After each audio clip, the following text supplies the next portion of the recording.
The following episode of World Football Talk has been brought to you by the salty tears of New York Red Bulls fans. And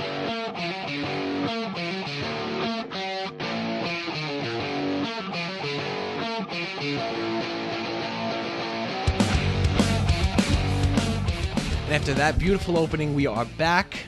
This is World Football Talk. I am your host, Thomas Hermoso, joined alongside me by my loser co-host, Ryan Linder. Ryan, how are you doing? Don't talk to me. I'm not doing this episode. I'm leaving. I'm out. It's not doing very well. So we have a new opening for a co-host. Anyway, listen. I'm used to losing. You need to get used to it. Just because you're a Chelsea fan doesn't mean you get to act spoiled. You have to deal with it. You have to accept it. You have to move on. It's just the MLS, so you'll get past it. And now, if United beats Chelsea or, Madrid beats Barcelona, I mean, you have experience with that. So, you have that to look forward to. Anyway. I quit. I got you chained to the floor. You can't quit. So, in the past, in the first two episodes, I haven't been completely transparent with the format of the show in terms of how many episodes we produce and when they come out. If you've noticed a pattern, we've been recording Wednesday morning. The podcast episodes have been coming out around Wednesday night at the latest Thursday morning. In the coming weeks, outside commitments, obviously like work, we have normal jobs, unfortunately, whether they be mundane or not. And that we might have to end up working on our normal Wednesdays, but instead of that, we could end up recording one night and then bringing it out the next night. Point of this story is, I can't stress enough how important it is to either obviously subscribe to the RSS feed. So if you're listening on iTunes, which a fair amount of our listeners do, you'll always get it into your podcast inbox on iTunes as soon as the episodes come out. SoundCloud, more or less the same thing. If you subscribe to our SoundCloud account, it'll be right there, right then. I know an irregular upload schedule isn't the best, but it's what we have to work with for now. The other thing I would suggest, and this isn't just a shameless plug for our social media, I would say to follow our social media accounts. In the past, I haven't really mentioned what a social media account, so I'm going to do it right now. On Facebook, we're at World Football Talk Podcast. Twitter, we're at WFT_podcast. Our website is WFTpodcast.com. On the website, I'm working on maybe doing like a news feed, maybe like aggregating some news on like transfer sources and stuff like that. Only stuff that I deem reliable, of course. Episodes will also be looked to be posted there, embedded from SoundCloud. So that website's going to be something I want to push more and more. So WFTpodcast.com. Our YouTube channel is World Football Talk, as simple as it comes. It's just an audio, posting the audio of the podcast. And our Gmail is worldfootballtalk2@gmail.com. Now, yes, you're wondering why is it World Football Talk, and then the number 2. Worldfootballtalk@gmail was taken. So I had to compromise with worldfootballtalk2@gmail.com. If you have any thoughts or any questions for us or anything you want to tell us, our podcast is good, our podcast is bad, we can take it. Don't worry about it. And you can find us there. So we're going to be posting weekly what day we're recording there. And you can also just follow us on the RSS feeds and on SoundCloud and wherever you're finding us. So that's that on weekly format. So now that the business end is done, we're going to talk about the New York Derby. Do we have to? We have to, because you were there. So it makes it even more relevant to us talking about it. If you're not a fan of the MLS, I apologize. This is going to be me. And I understand as well. Yeah, I do understand after what that game was, because let's be honest, that game was not a good game. If you missed it, the New York City FC came out on top 2-0 over the New York Red Bulls in the third season of New York Derbies, however you want to say it. Derbies, yeah. It's the third season of that. Jesse Marsch, New York Red Bulls head coach, came in with tie for the most wins in club history with 41 wins. Didn't get it. Red Bull Arena was sold out, kind of with an asterisk, because there was parking problems, because this area had a lot of flooding problems. It's a Red Bull game. Yeah, it's never sold out. The Red Bulls were like, yeah, it was a parking problem. I don't know what happened. New York, the Red Bull, I can't just say New York, I guess. The Red Bulls didn't really have many chances at all. If I can count on one hand, probably the amount of chances they had. The first 20 minutes was all right. I don't think they had a shot on target the whole game. I don't believe they did. I have marked here that all the shots on goal were New York City FC, at least until I started losing interest in writing down every little thing. Jack Harrison, 33rd minute, first goal of the game, 7th goal of the season. Great strike from left to right across the goal into the top right corner. It's a great goal. At that point, I was like, we might actually beat the Red Bulls at Red Bull Arena. Like, this isn't going to happen, right? And then Ryan, I was taunting Ryan already. He said I can't wait till we score the next 7 goals. That never happened.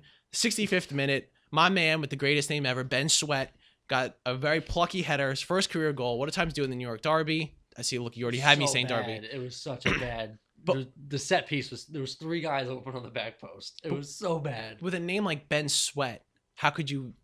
I mean, when they were saying, because he assisted the first goal too, and they were saying, oh, like a ball from a sweat ball across the goal to Jack Harrison. And I'm like, did they just call it a sweaty goal? So like, if people aren't familiar with FIFA, a lot of times they call goals that go across the face of the goal, you know, like a simple pass to throw out the keeper, call that a sweaty goal. I'm like, did they just say that was a sweaty goal? And I'm like, I've never heard that in my life. And then I remember that Ben Sweat's on the team, and when he scored the second one, I'm like, oh. And then I had PTSD from FIFA because of all the sweaty goals that were scored against me.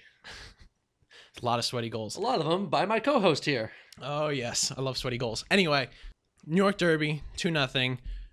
New York City moves up to 3rd at the time of recording this, if I remember correctly. I don't have the standings in front of me. Red Bulls are now out of the playoffs. I believe even Atlanta United is above them. Give me a little take on the Red Bull season so far, because it hasn't been great. It's the usual Red Bull season. They start off horrible. They're going to pick it up a little bit in a couple games, and then they're going to end up in like 3rd. They're going to win the Supporters Shield, and then they're going to lose in the first round. Lose in the first round to DC United. That's what's going to happen. The usual Red Bull season. And then, you know, New York City's going to get like a bye and then lose like 8-0 in the first round like they did last year. So exactly. Both of our teams are very damaged goods. We don't like success. And I was thinking, because it was kind of weird, because the Red Bulls were good.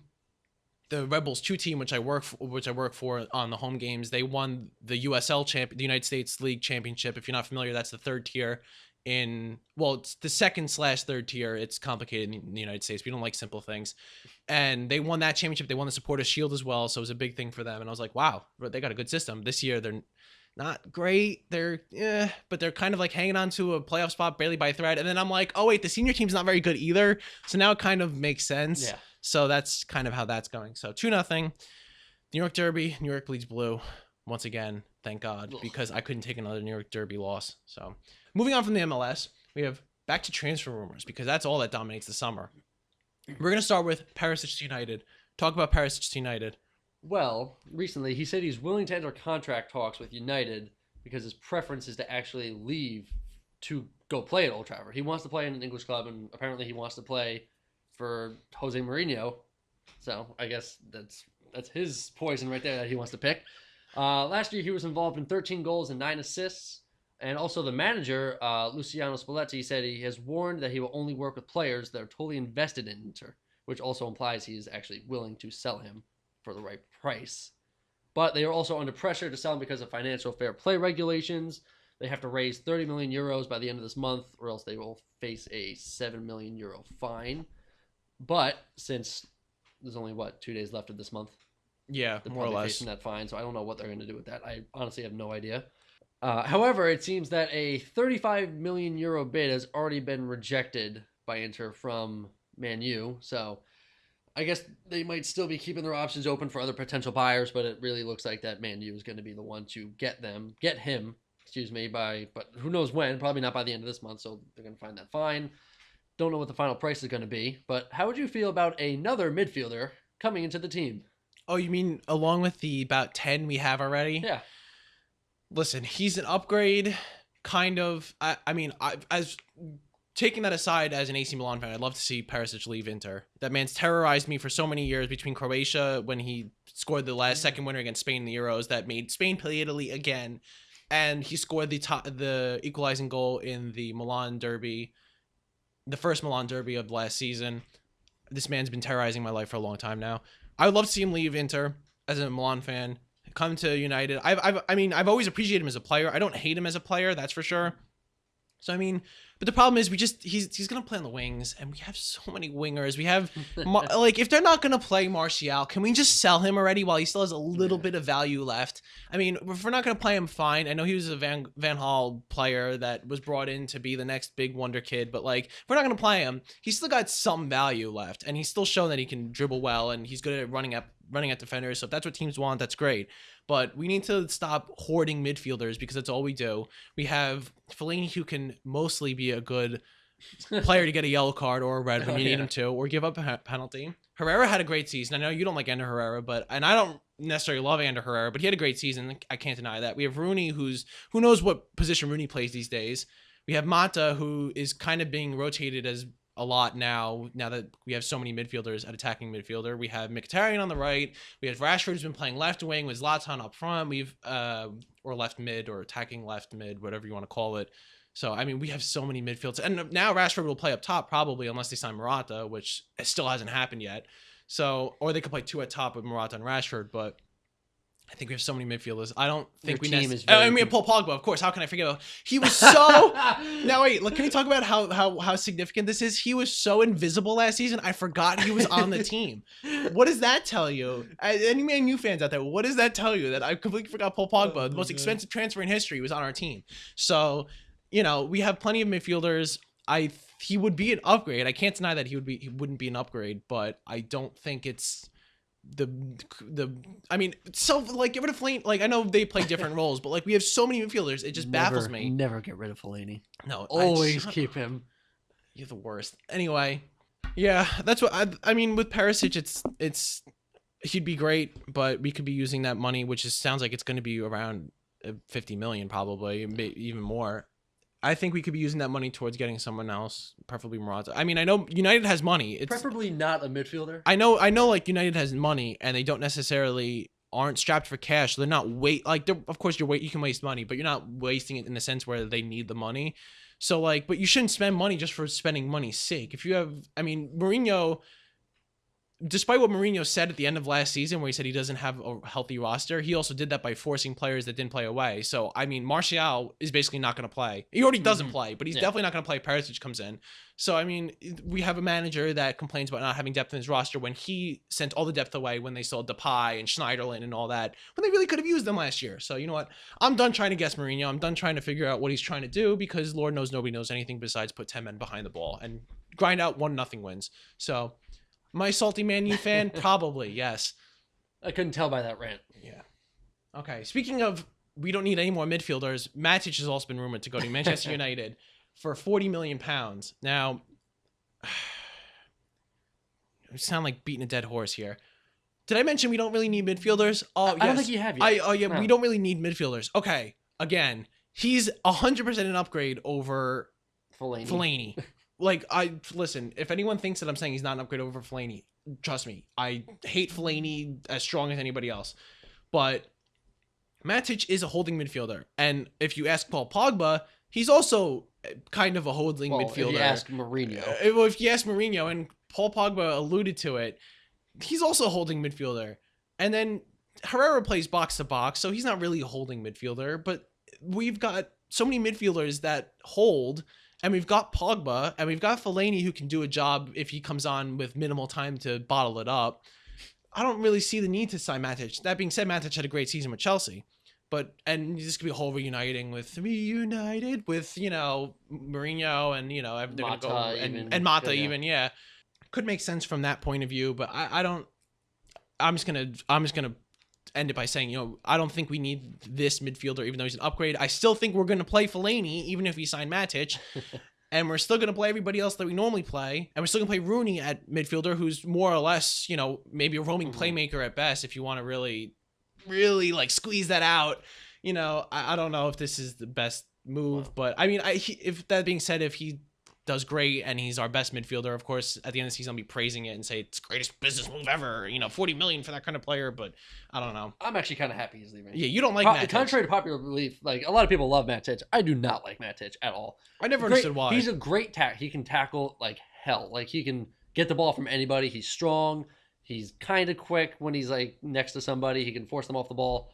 He tries to dribble through 5 people every game. Sure, every once in a while he'll have a wonder strike like that one against Spurs where it went bar down in the upper right corner. The pile driver. But that's one game. He scored 3 goals for Chelsea last season or something like that. He takes so many unnecessary shots from 30 yards out. He tries to dribble through like 8 people. Just give the ball to somebody else, Matic. Don't dribble. Or you know what? If you leave, do what you're doing. That's fine. Do it for Man U and just lose the ball every 3 seconds. Well, it could really be a good business move for Chelsea because they're going to make a £5 million profit if they buy Bakayoko from Monaco. Reportedly, it's going to be £35 million, which they would actually make £5 million, net spend on that. He's another holding midfielder who actually really seems like is going to be Matic out, Bakayoko, and he would be a direct replacement. They're like a 1-to-1 player. He did great in Monaco, as all of Monaco players did that are all getting sold now. I don't. How do you feel about that? Some people are questioning if he's worth it, the 35 or 37, because some people are saying that he shouldn't even be bought because. Actually, former Chelsea midfielder and coach Ray Wilkins questioned the move publicly, saying that Nathaniel Chalobah is actually a better alternative, which, I don't know, he's kind of a youth prospect, so I don't know if he would be, he's not as... Since when has Chelsea ever done youth prospects? That's also true. We usually just loan him out for 4 years. I mean, and then I completely forgot Chalobah, Tim Kennedy. I forgot Tim Kennedy, right? Tim Kennedy? No. Am I thinking of the wrestler Tim Kennedy? Yeah. Mr. Kennedy. Anyway, he's oh man, that's embarrassing. What's his name? I know his last name's Kennedy. His first name. It's just Kennedy. There you just go. Kennedy. That's all we got to say. His name is Kennedy, apparently. So there was these guys when they're going off the medals. I was like, they're still on this team. I don't. Have you even played this year? I mean, Batshuayi is the 89th minute specialist with last season. Even Dominic Solanke, he was on the team. Yeah, well, not anymore. He's tearing it up, and now he's on Liverpool. So that was a good business move. So I don't know. I don't.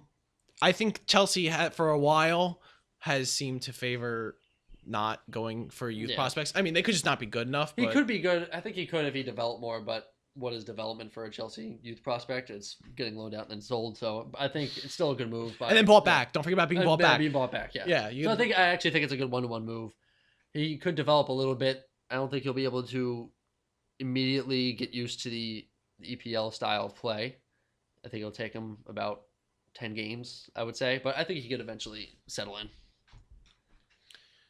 Okay, now we're going to shift back to the MLS because who doesn't love the MLS?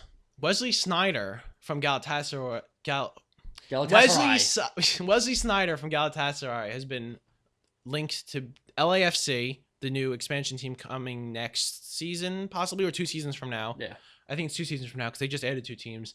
Or the Montreal Impact. Now, the Impact was something that he was heavily rumored to in the past, like maybe like the past week or 2. Now a deal with LAFC is apparently imminent. So I don't know what's going to happen there. I'm sure Will Ferrell's giving him calls daily to hound him and get him to sign. So I think he'd be good for a team like that. I mean, it's like Villa going to NYCFC. He was the first player. It's like all these players. Gerrard to Galaxy. Yeah, it's those big name signings. It makes sense for expansion team. I know Zlatan was very infamously last week apparently leaked that he was going to LAFC, but it turned out to be a hoax because anybody can create font that is the same color as the LAFC logo. It's really not that hard.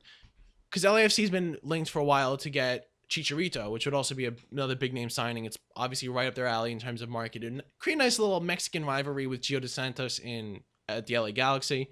So that kind of signing makes sense. There's a lot of those market signings like that. I mean, like I said, I don't really know what the statistics are with Dutch citizens in LA. I don't know if there's a big contingent, so I'm not aware of that, but it could be a good move. Honestly, Snyder's not burning embers phase yet, but he's kind of getting there. It's the usual thing what people do with the MLS because it's near the back end of their career. Because like Galatasaray wasn't necessarily bad. He's still doing decent things for the Netherlands, or at least was. So I mean, it's not like dying embers. It's more of like David Villa. Like, okay, we're gonna go kind of not in the tail a little bit end. less competitive, but still where I'm still like kind of there, but I'm not kind of there, and I'm just gonna get a lot of money too for it. Yeah. So speaking of getting a lot of money, apparently Aubameyang, Pierre-Emerick Aubameyang, is set to make a lot of money in China. He's been linked to, I apologize ahead of time for the pronunciation of this team name, Tianjin Quanjian. We're going to go with that as the pronunciation. Apparently, the deal is very close. He was previously linked to PSG, then nobody wanted him, apparently. This one's close to around 80 million euros. He's set to make somewhere around, believed to be, 500,000 pounds a week. Thibaut Courtois just rejected a contract offer of 200,000 pounds per week. I don't know what Ronaldo and Messi make, but I don't even think it's that much. And that comes out to around 30 million, maybe 28 million pounds a year, which is I can't even. And how will he survive on that? Yeah, I don't know I don't know why he would ever think about doing that move. Sarcasm, obviously. So that's apparently going to happen. This is kind of weird because he's in the prime of his career. This would be the official statement of China saying, listen, we're getting players in the prime of careers. You better watch out because we can offer a lot more money. So you better start getting your act, you better start getting your act in shape because our money is attracting these kind of players in their prime. Aubameyang, you can argue, isn't even entering his prime yet. And he's still maybe like on the brink of in his prime. So that would be a huge statement from the Chinese league in general. Moving on, John Terry to Aston Villa. Give me a little bit of insight into this one. I refuse to believe it. That's what it is. You can't go to Aston Villa. It just can't happen. I would always find it weird that Terry maintained he wasn't going to retire because, the one club legend that doesn't really seem to exist anymore. So I figured, why not give it to them? He's at the tail end of his career. He's not as good as he used to be anymore, at least in my opinion. I don't know how you feel about it. Mm-hmm. Chelsea showed as much when they didn't really play him all season. So I know he had injury problems, but he didn't play for the last season. In one of those last games, he scored a goal, and immediately 2 minutes later, he basically scored a goal for the other team. Yeah, so I mean, it's that kind of run-of-the-mill thing for Terry. So I think it's weird because I figured he would have at least went to a Premier League team, which, okay, it makes sense that he wouldn't go to a Premier League team, maybe go to a championship team, so he wouldn't play Chelsea, which I guess, and if you want the romance of it, that's still alive. But just going to a championship team at that stage of your career, it almost feels like you're not going to even make that much money, at least from what I would think. You can make more money in the Premier League. It's natural with the TV money they have. It seems like a weird move for me. I know he apparently rejected moves to like West Ham, which is a London rival, so I understand that. Mm-hmm. And I think I saw Bournemouth and teams of that nature that are lower in the table. But if it is that he doesn't want to play Chelsea, that makes sense. But why go to the championship then? Go to the MLS.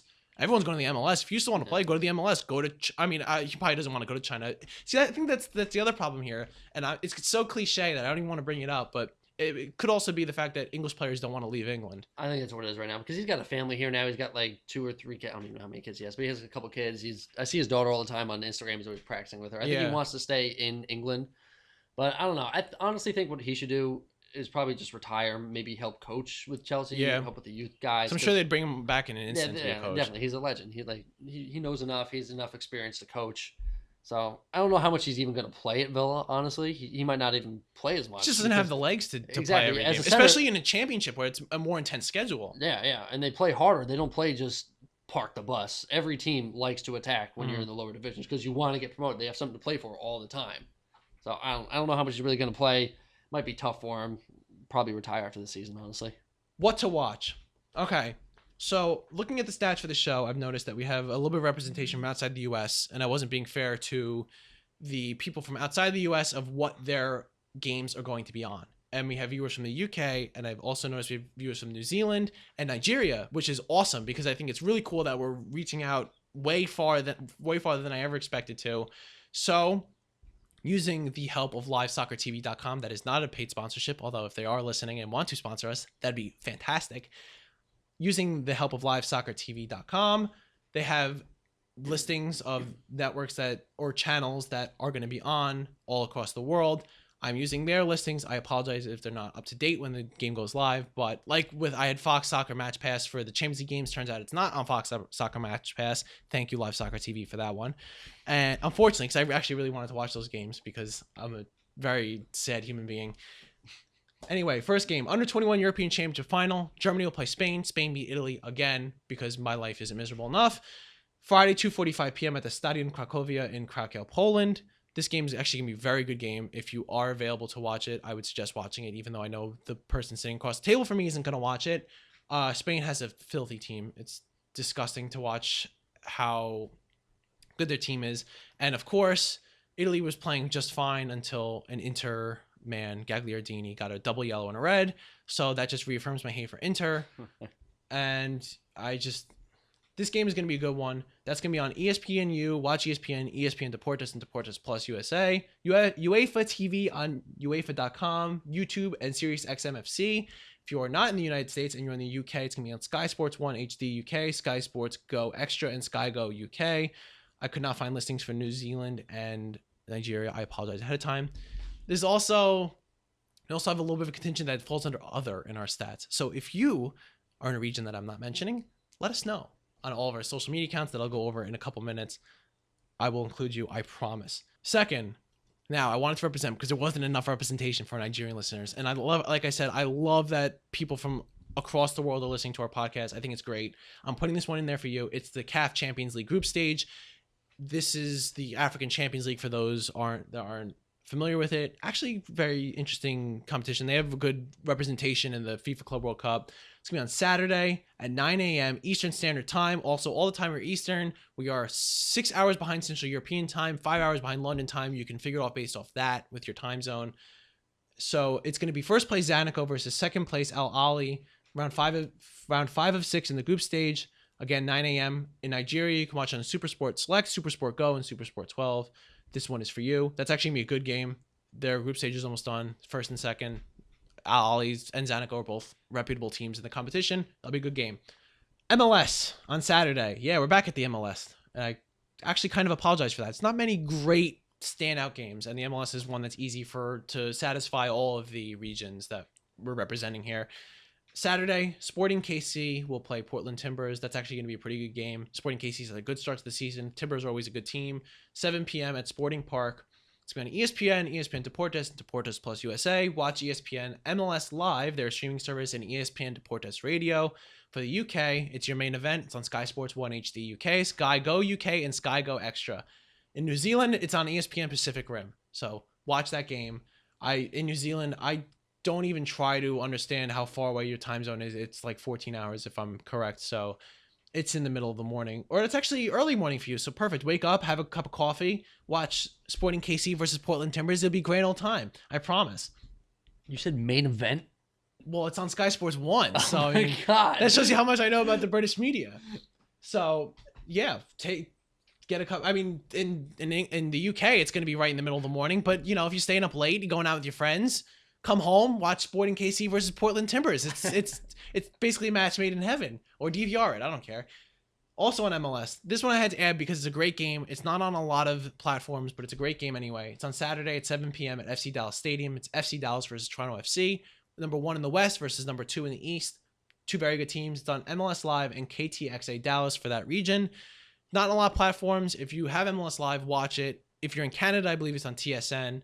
So if you have a way to watch that game, I would watch it. It's a very good game. And unfortunately, it's not on more platforms because I think, in my opinion, it's a better game than Sporting KC versus Portland Timbers, but it is what it is.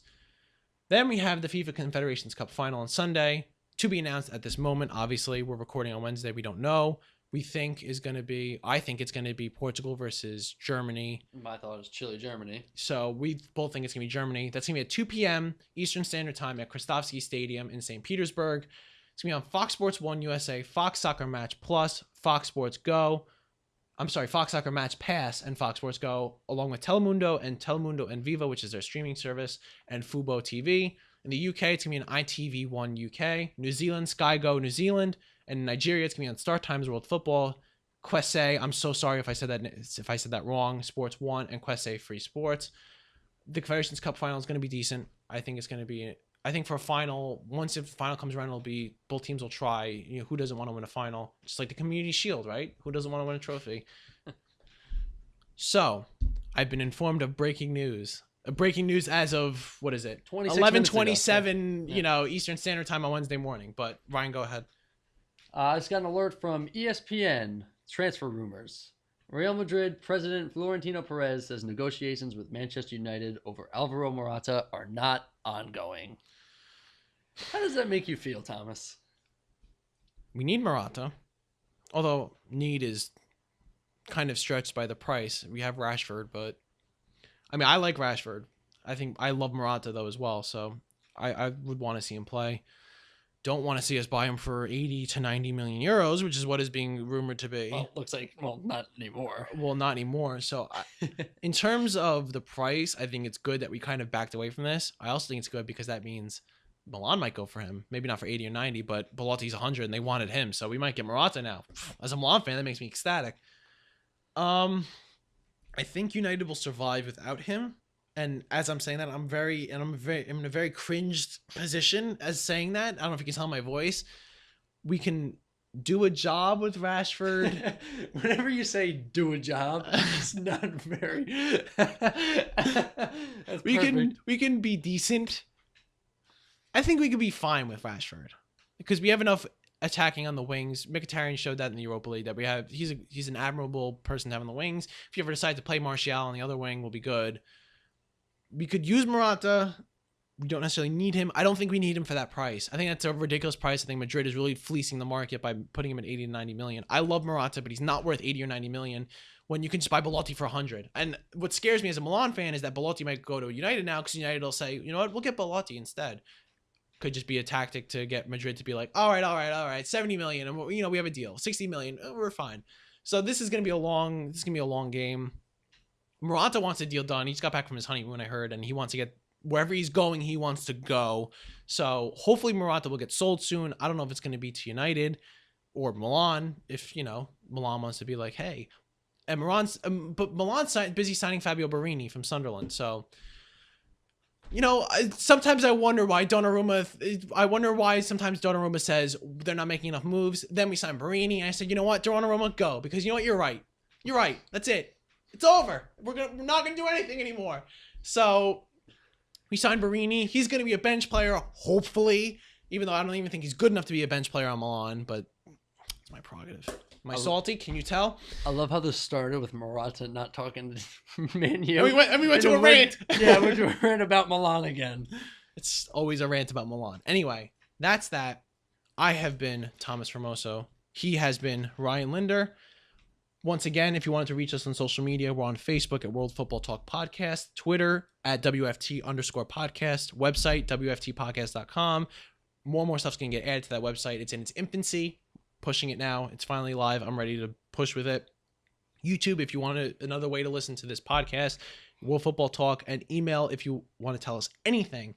If you want your region represented and what to watch, more than happy to add it. I love adding. I love seeing where people are listening from. If you want to let us know where you're from, where you listen to it, let us know. worldfootballtalk2@gmail.com. That is World Football Talk with the number 2@gmail.com. That is all we have today. We, as of right now, will be recording next Thursday morning, so it might be a day later than usual. We could also push it ahead to Tuesday. I haven't decided yet, which also reminds you to... Tuesday, July 4th. We're not going to go on Tuesday because it's July 4th.